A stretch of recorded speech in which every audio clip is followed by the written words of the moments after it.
네, 안녕하세요. 자료구조 11주차 해시에 대한 문제 설명 영상을 시작하겠습니다. 해시는 검색에 굉장히 최적화된 자료구조입니다. 알고리즘이라고 볼 수도 있고요. 예를 들어서 학생 클래스를 검색할 때 학번으로 검색하냐, 그럴 때 인덱스로 순차 검색하거나 리스트에서 링크로 순차 검색하거나 할 수 있는데, 학번을 몇 가지 조건을 통해서, 즉 연산으로 특정 위치, 배열의 특정 위치에 저장되어 있다는 걸 알면 바로 순차 검색을 하지 않고 직접 접근해서 우리가 연산을 할 수 있어요.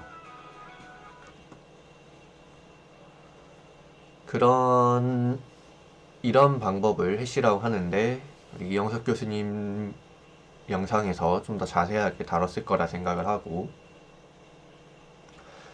이 해시는 보통 우리가 그대로 사용하거나 그대로 해시만을 이용한 문제가 나오지는 않습니다. 대부분 set이나 map, 구현을 할 때 해시가 활용이 되거나 아니면 몇 가지 응용해서 해시가 활용이 되어요. 하지만 그럼에도 불구하고 우리가 해시가 어떻게 동작하는지, 그리고 어떻게 만들어지고 있는지 꼭 이해를 해야 되기 때문에 우리는 약간 기초적인 문제 두 가지와, 그리고 해시를 사용하면 빠르게 풀 수 있는 문제 한 가지, 총 세 가지 문제를 좀 다뤄볼까 합니다. 해시의 대표 문제는 해시 계산 문제가 있습니다. 예를 들어서 해시는 키 값이 들어오면 해시 함수를 통해 값이 나오는 1, 2 이렇게 값이 나오는 이런 해시 함수가 있는데, 이 해시 함수를 구현하는 문제가 기본적으로 나올 수 있어요. 우리는 보통 이런 식으로 문자열이 들어오면 이 문자를 숫자로 바꾸고, 즉 인테저로 바꿔서 연산을 한 이후에 해시 값을 출력합니다. 혹은 빠른 접근에 활용하는 문제들이 있어요. 예를 들어서 이 오른쪽 그림을 보면 존 스미스가 있냐 없냐, 즉 해시 함수를 통해서 2번 버킷에 가서 확인을 하면 존 스미스가 있는지 없는지 바로 확인을 할 수 있게, 그런 문제가 보통 나옵니다. 즉 우리가 이진 탐색보다 더 빠른 접근, 즉 거의 직접 접근을 할 때 해시를 많이 사용해요. 그리고 우리가 응용에서는, 즉 컴퓨터 공학 응용에서는 로그인, 즉 암호를 저장할 때 많이 사용합니다. 예를 들어서 여러분들이 회원가입을 하고 나면 아이디와 패스워드가 평문으로 그 서비스의 데이터베이스에 저장되지 않을 거예요. 사실 그렇게 하면 안 됩니다. 왜냐면 혹시나 그 데이터베이스가 해킹당하거나 혹은 관리자에게 접근이 되었을 때 사용자의 아이디와 비밀번호를 날 것 그대로 볼 수 있기 때문이에요. 해시 함수의 장점은 키 값으로 해시를 계산하는 건 금방 되는데, 역으로 해시 값으로 이쪽 방향, 즉 역방향으로 키 값을 계산해내는 건 굉장히 어렵습니다. 사실상 불가능해요. 즉 해시 값을 이용해서 키 값을 구해내는 것이 불가능하기 때문에, 암호화된, 즉 ID 패스워드 데이터베이스에는 아이디와 평문의 비밀번호가 아닌 해시 함수를 통과한 값이 저장이 돼요. 그러면 인터넷을 통해서 전송되는 건 아이디와 해시화된 암호가 전송이 됩니다. 이제 그것을 비교해서 로그인 성공 유무를 가리게 돼요. 보통 이렇게 응용을 합니다. 조금 더 여러분들이 네트워크나 운영체제 이런 것들을 배우게 되면 조금 더 자세하게 배울 거예요. 유명한 해시 함수들이 좀 있어요. 그런 걸 좀 찾아보실 수 있을 거고, 그리고 해시를 이용한 가장 대표적인 문제, 코딩 인터뷰에 그냥 날 것 그대로 나올 수 있는 문제는 원소합이라는 문제가 있어요. 그래서 그거를 우리도 한번 풀어볼 겁니다. 해시를 먼저 계산하는 방법에 대해서 좀 기초를 쌓고 들어가 보려고 해요. 자, 오른쪽 요런 입력처럼 10 요거는 해시의 크기예요. 해시 배열의 크기. 우리가 데이터를 저장할 크기를 처음에 받습니다. 그리고 그 뒤에 나온 5는 이제 원소 몇 개가 들어올 거냐라고 알려줄 거고요. 우리는 어떻게 저장을 할 거냐면 앞에 키, 밸류 이렇게 저장이 나올 건데, 즉 키와 데이터가 들어올 건데 키를 해시 크기로 나머지 연산을 할 거예요. 즉 이 이야기는 1의 자리만 나오는 거죠. 10이니까 4를 10으로 나누고 그거의 나머지는 4가 될 거고요. 242를 10으로 나머지 연산하면 2가 될 겁니다. 근데 74를 10으로 나머지 연산하면 4로 같아요. 자, 그러면 여기서 해시 충돌이 일어나죠. 4번 칸에 first와 third가 둘 다 들어가게 돼요. 이 경우 우리는 순서대로 저장을 해서 4번이 지워지고 third가 들어가게 됩니다. 이렇게 그냥 구현을 할 거고요. 편하게 기본을 이해해야 하니까. 그래서 이렇게 다 저장을 하고 나면 없는 칸 빼고 있는 칸 다 출력해내면 first, second, third 이렇게 출력이 되는 거죠. first가 사라졌어요. 왜? third가 덮어섰으니까. 코드를 한번 볼까요?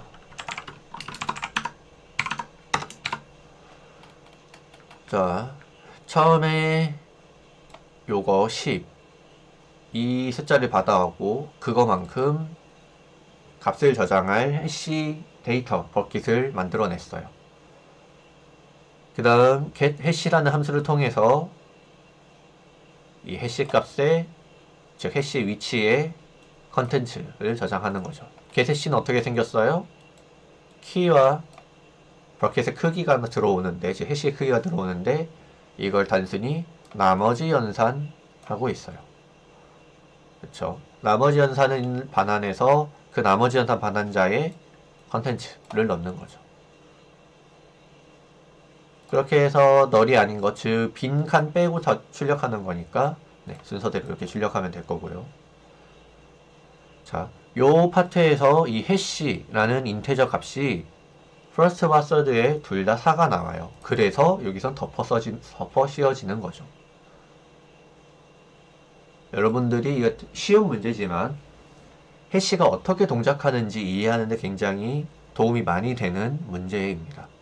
즉, 여러분들이 꼭 이해하는 것, 이 get 해시를 이해해야 해요. 여러분들이 주어진 조건에 따라서 해시를 계산할 줄 알아야 합니다. 지금은 굉장히 쉽게 키를 해시 값으로 나누고 있었지만 나중엔 다른 조건이 주어질 거예요.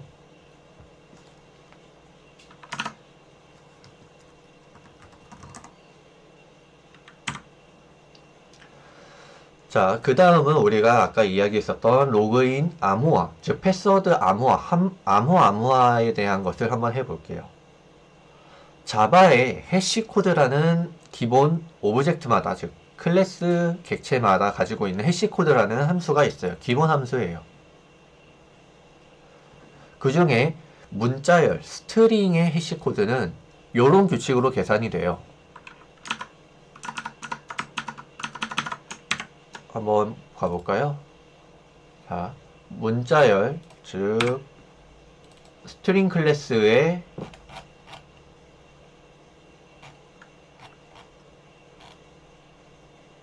해시 코드는 첫 번째 문자의 인테저 값 뭐겠어요? ASCII라면 ASCII 밸류일 거고, UTF라면 UTF 같은 그런 유니코드라면 유니코드 값이겠죠. 그 ASCII 값에 31의 그 개수 승만큼 올라갑니다.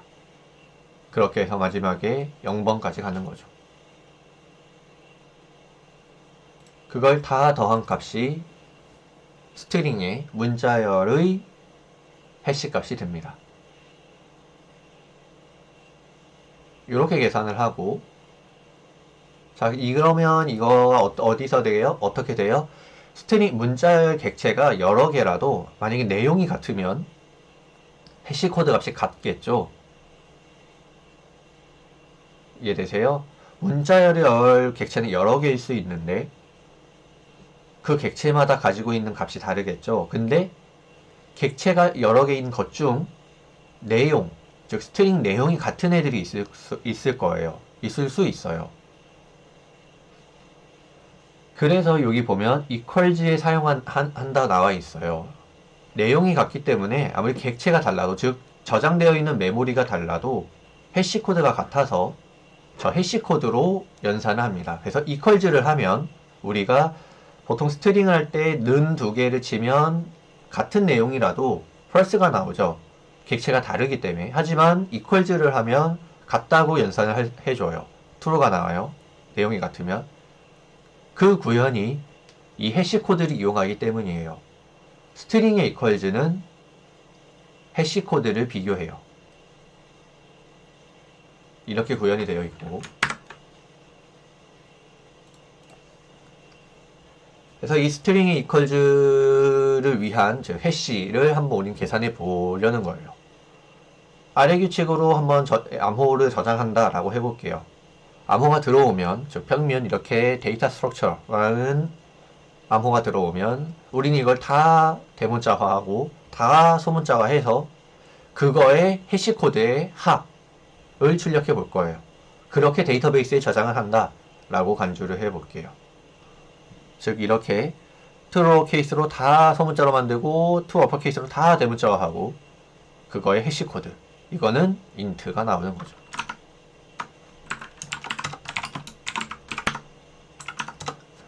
자, 그래서 평문이 하나 들어오면 그거를 로어 어퍼 만들고 그거의 합을 출력할 수 있습니다. 그래서 데이터 스트럭처라는 평문이 들어가게 되면 여기 7659481122라는 값이 나오는 거죠.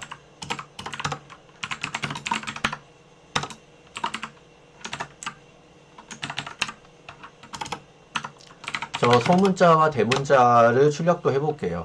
데이터 스트럭처라고 치면 이렇게 소문자는 요 정도가 나오고 해시코드가, 대문자는 요 정도 숫자가 나옵니다. 그래서 우리의 합은 이렇게 해서 우리가 데이터베이스에는, 즉 서버에 서비스를 하는 데이터베이스에는 아이디와 그리고 해당 이 패스워드의 해시 값을 저장하고 있으면 돼요.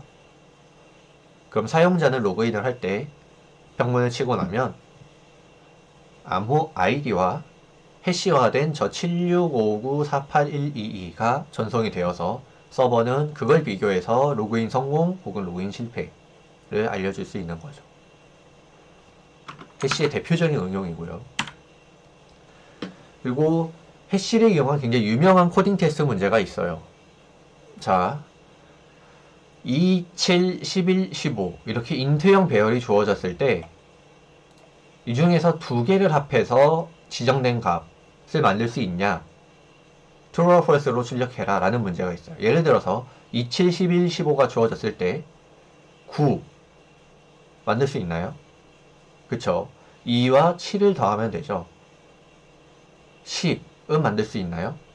그럴 수 없어요. 10을 만들 수 있는 숫자가 없어요. 이거 어떻게 계산할 수 있을까요? 물론 모든 경우의 수, 즉 10, 저 2, 7, 11, 15로 만들 수 있는 순서쌍을 모두 만들어내서 더해보고 true or false를 계산할 수 있을 거예요. 그럼 오래 걸려요. 원소가 엄청나게 길면, 즉 1억 개 이상이 들어오면 연산 속도가 너무 길겠죠. 그래서 그거를 가장 빠르게 해결하는 방법은 해시를 이용하는 거예요. 예를 들어서 우리가 목표로 하는 값이 들어올 거고요. 그럼 그거를 처음부터 원소를 돌면서 하나를 빼서, 즉 9를 만들어내려면 9에서 2를 뺀 7이 있냐, 즉 이 맵에서 한번 저장해 볼 수 확인해 볼 수 있을 거예요. 맵은 해시를 이용한 맵이니까, 즉 해시 값을 이용하니까 우리는 이런 응용을 만들어낼 수 있어요. 코드로 보면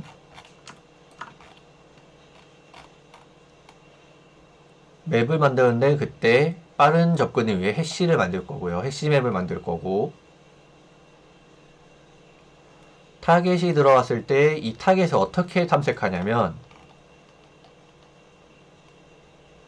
목표값에서 내가 순회하고 있는 값을 빼고 그 나머지가 맵에 있냐. 있으면 무조건 true죠. 없으면 false고. 그러면 순회를 처음부터 끝까지 최악의 경우 한 번만에 끝낼 수 있어요. 원래 우리는 조합을 찾았어야 되니까 이중 배열로 해결을 했어야 하는데 이렇게 접근하면 우리는 순회를 한 번으로 끝낼 수 있는 거죠. 이런 대표적인 문제가 있습니다.